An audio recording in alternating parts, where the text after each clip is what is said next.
but it's no use, 'cause you can't stop it from shining through. It's true, baby, let the light shine through. If you believe it's true, baby, won't you let the light shine through for you.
In the sky, gazing far into the night, I raise my hand to the fire, but it's no use, 'cause you can't stop it from shining through.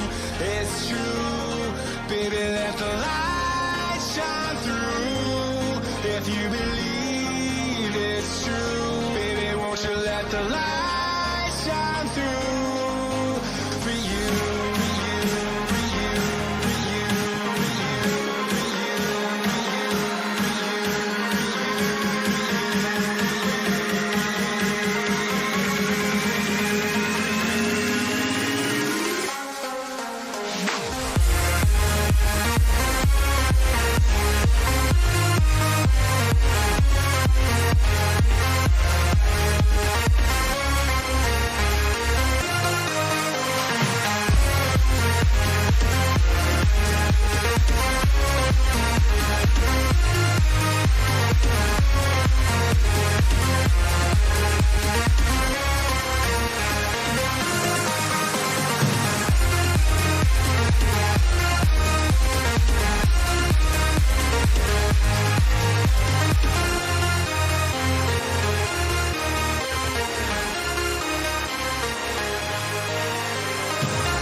Good morning everybody and welcome to the latest virtual Elite FPL breakfast show with myself Stevo, where of course I'll be previewing tonight's Gameweek 24 in the world of virtual fantasy football. It's the usual setup. I'll be going through my predictions, who I think is the best captaincy based on virtual FPL data and also real life fantasy Premier League data as well. Essentially, how many goals did they get in virtual FPL and how many goals did they get in real life? That's as simple as it gets, really. I'm also, I saw last night the stream that I did reacting to what happened in Game Week 23. And I saw one of our newcomers, Nathan Price. He's just started up his wildcard and he was asking the question, what is the best team, template team to be doing a wildcard? And you know what, if Nathan's watching, whether it's now or on the replay, I'll be going through what I think is probably a really good wildcard team to be going through. Because to be honest with you, I think this is quite an easy game to predict, if I'm honest with you. But that's just my opinion. And I just want to get on with this show and just start predicting tonight's games, which of course Jason will be covering live. Just a quick one, talking of Jason. As you can see here, I've got an absolute brand new set. Now once I remove this, now none of you will see this, but look at this. There is the Elite FPL flag. It is stunning. And Harbour Boy, good morning to you, pal, or good evening, afternoon, whatever it is in New Zealand. The work and effort Jason puts into this is hours. I was on the phone with him for 3 hours yesterday while he was setting up this. And it just blows my mind, like the work that Jason puts into this channel. I don't think people understand. I remember seeing someone putting a comment on one of Jason's streams, and they were evidently a regular viewer of our show. But I kind of got offended for Jason, because I just thought, yeah, the way you've just commented there was very, very patronising. I don't think people understand the work Jason puts into the presentation of this show. It is insane. And tonight, just a heads up that when Jason does do the live reactions covering Virtual FPL's games tonight, he has got something for you guys to kind of give him some input. Basically, he's got a new intro song. So Harbour Boys just made the point there about whoever made this song, that they should, what is it here? Someone needs to get in touch with Spectrum and let them know how legendary their song has become. Yeah, well, Jason, I say unfortunately, Jason is going to be wanting your feedback tonight because he's got a new song to reveal in the intro and he wants to get your guys' thoughts on whether he should be using it or not. I've told him that I think that, as Harbour Boys just mentioned, that Eyes in the Sky is essentially Elite FPL's theme song, and I don't see the point in changing it. As Jason keeps saying all the time, he's always wanting to change things, improving the channel and everything, whether it's from a graphical presentation or from a music presentation, whatever it may be, just these subtle differences. You know, like I said, in our 3-hour conversation, we weren't just sat there in silence, we were just talking about all things Elite FPL. And one of the main things I said to him was like, I don't think you understand the effect that you having music playing in the background when you're doing the live streams has on the show itself. So when there's like a brief pause of silence, rather than me as the listener thinking, why aren't you talking? Talk. You need to talk. Like a lot of people do. Well, there's music in the background now. And I was saying to Jason last night or yesterday afternoon, basically the moment when Aubameyang blanked, a complete captaincy fail for him, and I'm listening in on the audio. I'm thinking, what the hell is going on here? I said this story the other week, but when it happened, but I was listening in on the audio, and I'm just like, what's going on here? Like, why isn't Jason speaking? Took the old phone out, looked, and I'm like, oh my God, now I know why. Because he's just sat there, like this tormented man, wanting to raise transfer out of Aubameyang, and he just had this beautiful music playing in the background that just accompanied that specific moment in the virtual FPL game, and words weren't needed. The music fitted the emotion of Jason, and I'm just stood there like, I can't swear, but I was just like, wow, that is just beautiful. And I was also like saying to Jason how, from my perspective, I don't watch Elite FPL. I listen. I always listen to our stuff to analyse what we've said right, what's gone wrong, what can we improve here, what can we improve there, from a presentation perspective. In fact, I was saying to Jason, like Jason always says how when he looks back at our shows, he's always looking at from a point of view of what's going on with the presentation, how can he deal with certain things and make it better. Well, from my perspective, whenever I'm listening back to the show, I'm always critiquing what I could be doing better, what works, what doesn't work. It's the same with Jason as well. I always give him feedback into what's working, what's not working. And for example, like you may have noticed now that I don't really interact with the chat, and I just simply explained this to Jason. I'm not being disrespectful to anybody. It's just the simple fact that if I do not go through the predictions like I want to in a set registered order, I'm just going to go off on a tangent. I know I saw Sham on, who was one of the guests on Planet FPL. For anybody that doesn't know Sham, I mean, I don't personally know him, but he was the guy that was on about 5:30ish on the Planet FPL stream, 5:30 on Saturday afternoon. And he was the one that was talking about his gambling addiction. It was absolutely fantastic. Well, anyway, he kindly tweeted out that several guests that they had on, that he found my segment really, really funny, and I could have done a 48-hour stream. And I appreciate the kind words and everything. He didn't have to say it, but he did. And I still, to this moment, find what I did on Planet FPL just embarrassing. In the sense of, like, I didn't really talk about Elite FPL. I mean, Jason has just completely compounded my skull, saying you did a perfectly good job on there. It was absolutely hilarious. And if anything, you've just highlighted Elite FPL for what it is even more. Whereas I felt like I was just going on too many tangents.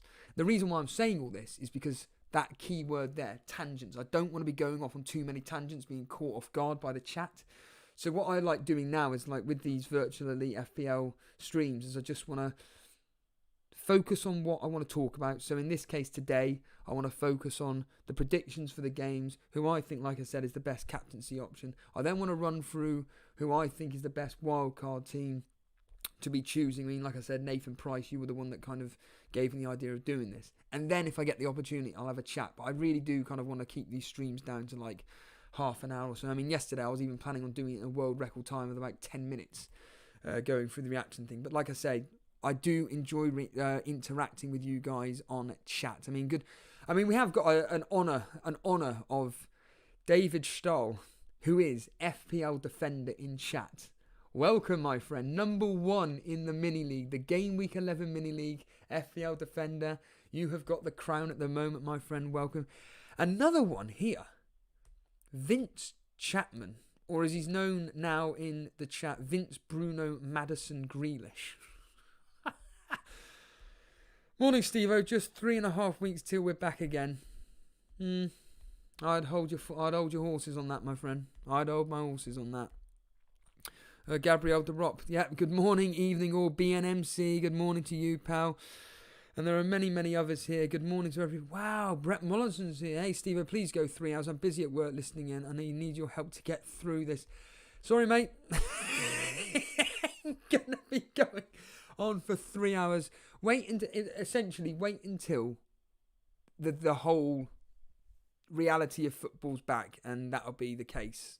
Simply put, we will be doing. It's like Jason said. We will be back to reality. We'll be back to normality, more to the point, covering the fantasy football. And it's why I made that point. You know, we were discussing off air. We were discussing on the phone call yesterday. There are lots of guests that I kind of want to get on. But me personally, I don't think it's the time to be bringing on guests at the moment. I'm not. I'll say this now. I'll be honest. People aren't watching anything at the moment. I just don't think that having on such high quality guests and being shown to an audience which is very, very low, I want to get their message out there. I'd rather get somebody that's got a story to tell, which can impact lots and lots of people that are going to listen in, rather than just like a couple of people. It's just like, that was gold dust, but no one listened to it. I don't want that to happen. I'd rather have an audience for these people. You know, it's like take a band or whatever. They could be the greatest band on the planet, but if they're playing in front of 1 or 2 people, yeah, okay, well done to the band for playing in front of 1 or 2 people. It's the same me. I couldn't care less if I'm playing and talking to myself. I'll talk to myself. I've done it on the members videos. I've talked for like an hour and a half on members videos, just sat in front of this camera chatting rubbish. Nearly small then. But I think that if you have a product, in this case, quality content to give to people, in this specific case, special guests, I think that showing it to a larger audience for them to get more impacted by that individual is more important than doing it in front of nobody. That's just my opinion. But I can assure you now that what me and Jason, there was something, I'm not going to reveal it on air. I don't think it's my place to talk about it. If Jason's listening in live, if he's listening on the replay, he'll be more than happy to speak about it later on tonight if he wishes to. But there was something that Jason showed me last night, when he was going through like what the future holds for Elite FPL, what the future holds for him and his perspective regarding his setup, just gobsmacked. I want to swear, but I can't. I'm not on Planet FPL. It just blows my mind what Jason has planned in the next upcoming months or so. But he'll be the better person to be talking about it, really. Anyhow, that's enough of that. Let's just get on with the prediction of the particular upcoming game. And I'm predicting a very high scoring game. I mean, I know Jason's very, very good at predicting at night when he's going through it, but I pretty much, like to think that I'm okay with getting the predictions going through it. I kind of, like I say, I always pride myself on my predictions, and here we go. I'm expecting quite a high scoring game week, actually, this particular one. However, I'm not expecting the first game to be high scoring. It's Watford versus Crystal Palace. Watford out of form at the moment. Crystal Palace just grinding out results, and that's why I think they're going to cancel each other out. I can see it being 1-0 either way, 0-0, 2-1 either way. I've gone with a drab 1-1 game. The next fixture, Tottenham versus Chelsea, the big London derby. And I was going to go 3-2 to Chelsea, 3-2 to Tottenham. I think the form is in Chelsea's favour, despite their hiccup against Crystal Palace the other day. Another London derby, of course. Quite an extraordinary result. I didn't see that coming. I don't think anybody saw that coming whatsoever. But I'm expecting Chelsea just to edge this, and I mean edge this, 2-1. Liverpool versus Southampton, 4-0. It's going to be a comprehensive victory here, a simple 4-0. Leicester, Sheffield United. This for me was a very, very hard game to call. Sheffield United, of course, really, really good defensively, specifically at home. We all know that. Leicester, they can keep your clean sheet here and there. And I do think that Leicester have got enough to get by Sheffield United here. And I'm going 2-0 to Leicester.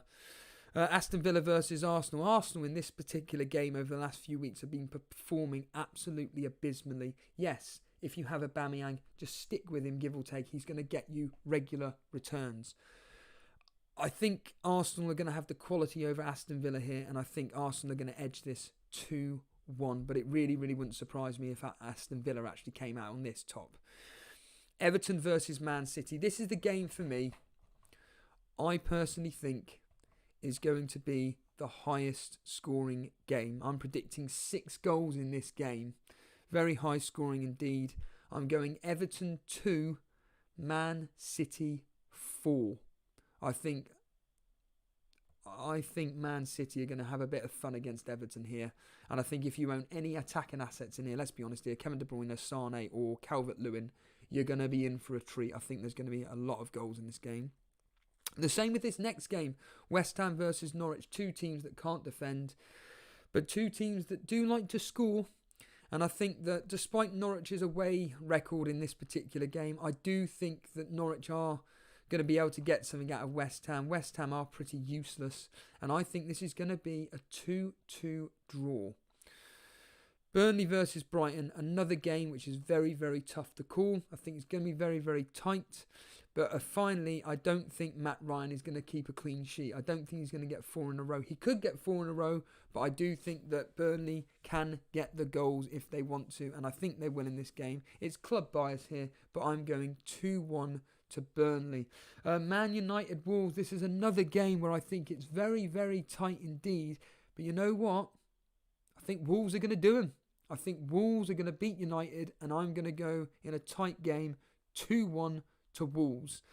And then we finally finish on a game which I think could be something where people think, you know what, as a one-off punt, and I'm actually seriously thinking of doing this, as a one-off punt, jumping onto some Bournemouth assets here. And that's what I like about this game, the fact that you can jump on and off players because you don't have to worry about price rises. It's Bournemouth versus Newcastle. I think Bournemouth are going to have some fun here.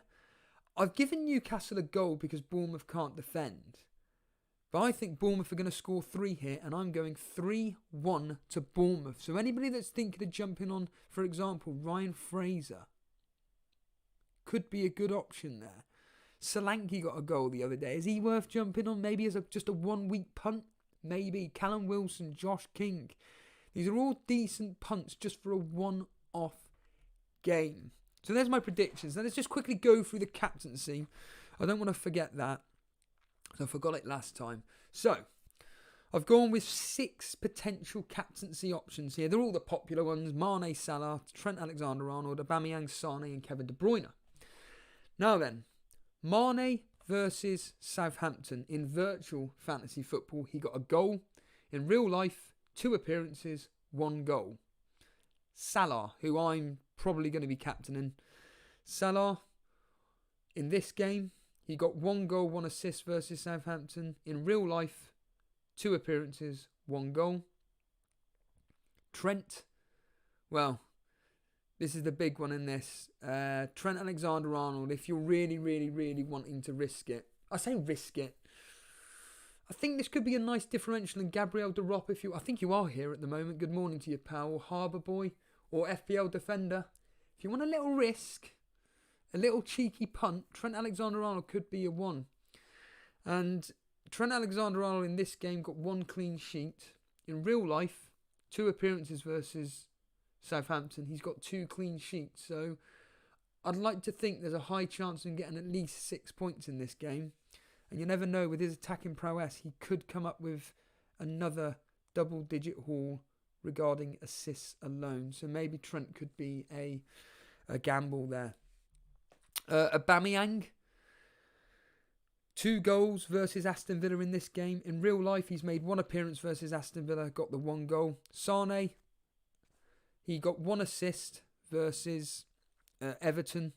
Unfortunately, in real life, not available. But Kevin De Bruyne, of course, showed up. He showed up the other night, outshining Sane by getting a goal. Well, in this particular fixture, last time out, Kevin De Bruyne got 2 assists versus Everton. In real life, he's made 2 appearances versus Everton, and guess what? 2 assists. I've been looking across some data on this as well, and to be honest with you, it looks like within reason, virtual FPL kind of mimics what happened in virtual FPL the previous time.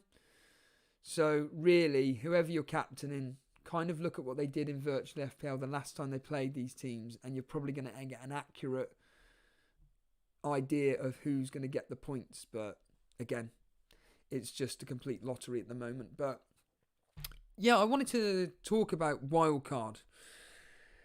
And it's what Nathan Price asked yesterday about what the best options are regarding Wildcard team. And he asked, how did I get Mane and Salah in my team as well as Sane? And the simple answer is sacrificing defence. Defence in this game, right? So things that I've learnt in this is the only defender that you want in this game is Trent Alexander-Arnold and a minimum of 1 Sheffield United defender. It doesn't matter which one you choose, just get 1 in.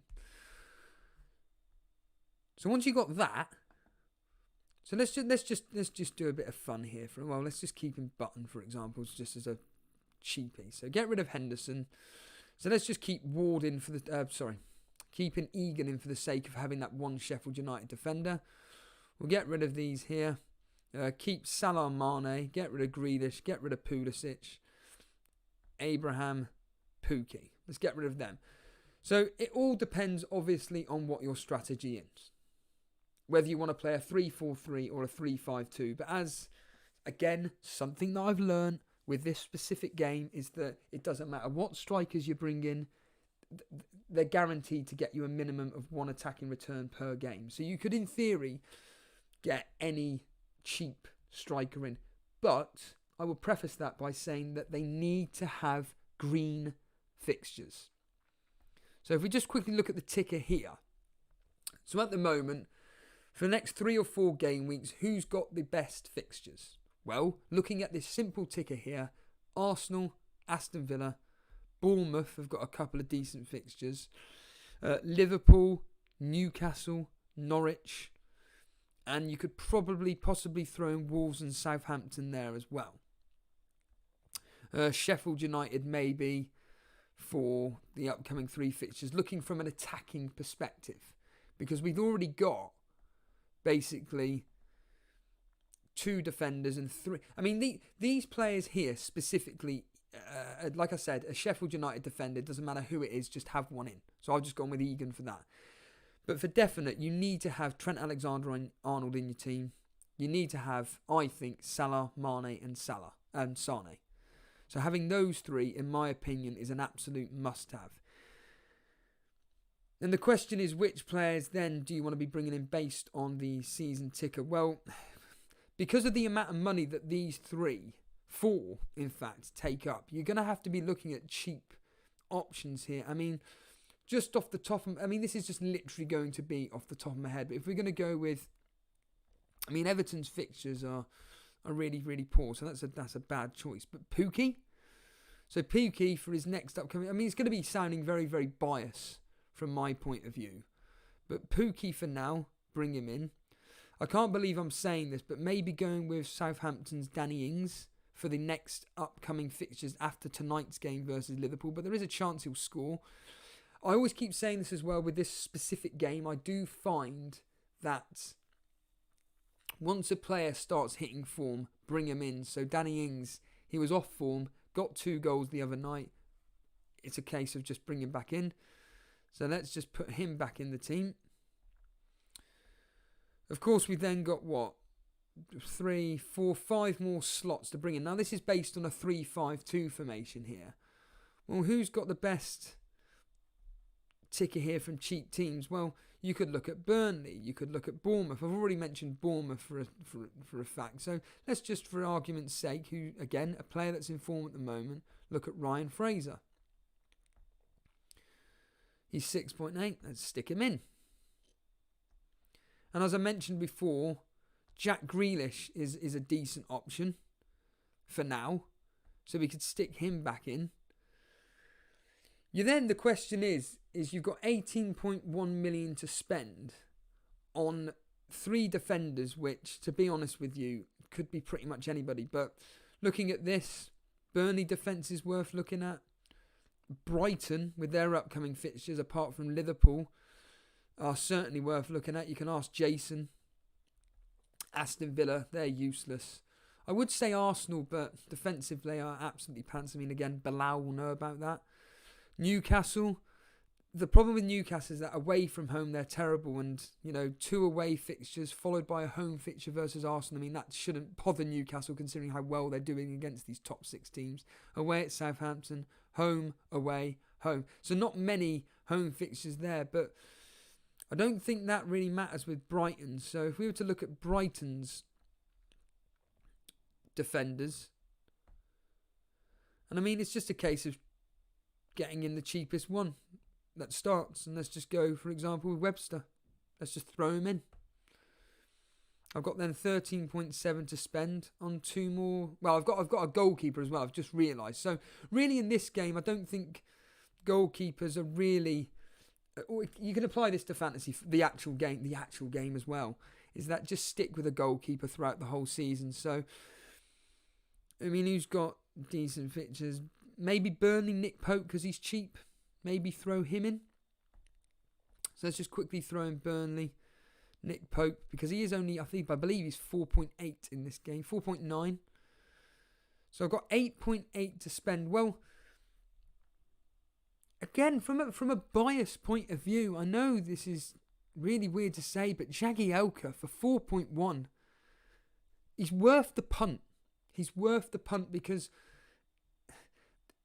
if he starts, there's a very good chance that he could get a clean sheet, certainly with the upcoming fixtures. Like I said, Newcastle, Norwich at home, 2 very, very tasty fixtures. He's only 4.1.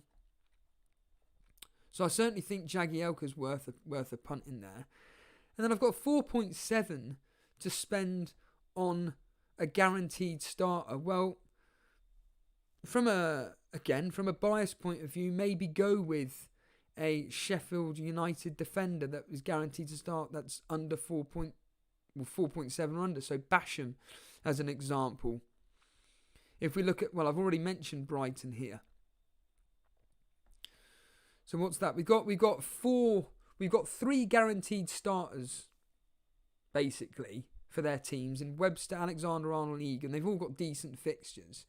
You've got 4.7 to spend. It's all just a case of who do you want to waste your money on? Well, let's just go with that third option in Basham as an example.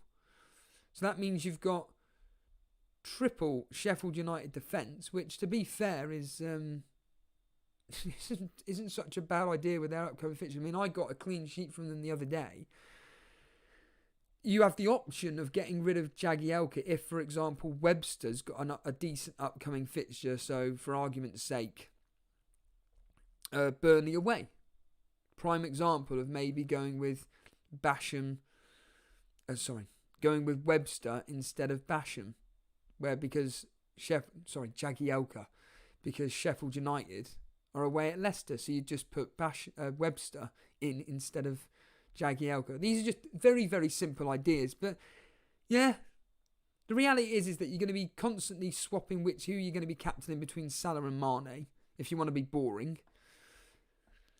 And it's just really a question of, out of the strikers and out of your midfielders, who've got the better upcoming fixtures.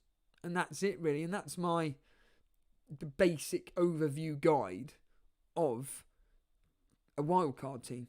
It's as simple as, if you want to copy it. I mean, I wouldn't take any advice from me, but that is pretty much how I would be kind of looking at doing a wildcard, particularly in this game. Of course, I've still got a wildcard, I've still got bench boost, free hit. Kind of got a plan for that. And yeah, but I don't know when I'm going to be playing it, because I was looking at maybe here, game week 29. Look at all those green fixtures there. Liverpool, Southampton, West Ham. Liverpool at home to Aston Villa. Man City away at Southampton. Man U at home to West Ham. And then you've got Norwich away at Brighton. Spurs at home to Bournemouth. Watford at home to Newcastle. Very, very tasty. We can even see here game week 30. Again, Man City and Man United got some really, really nice fixtures. Norwich there at home to Watford. So it's all worth looking at. I think that it's not as complicated as the real FPL, because you're basing it on just a computer algorithm rather than actual real life human beings, basically. So yeah, there we have it, everybody. All I will say is that is the end of this morning's, whatever you want to call it, breakfast show. That's all I will say, is that's the end of the breakfast show. I appreciate everybody joining me this morning on this very, very early morning one. Be interested to know how many people are from the UK. Just comment below. Other than that, all I will say is that tune in to Jason tonight at 7 p.m. Well, he'll be going live through all the games. Like I said, he's got a bit of an experiment where he should be doing a new intro song, and he's going to be wanting your feedback on it. So I'd highly recommend you staying tuned just for the intro song alone, just to find out what you think about it. Does it work? Does it doesn't? And Jason will be wanting your feedback on that. Other than that, it's the usual story. If you enjoyed the video, just simply hit the like button. If anybody's completely brand new around here and enjoys all the things virtual FPL, then just simply hit the subscribe button. Other than that, I will say good morning and have a good day.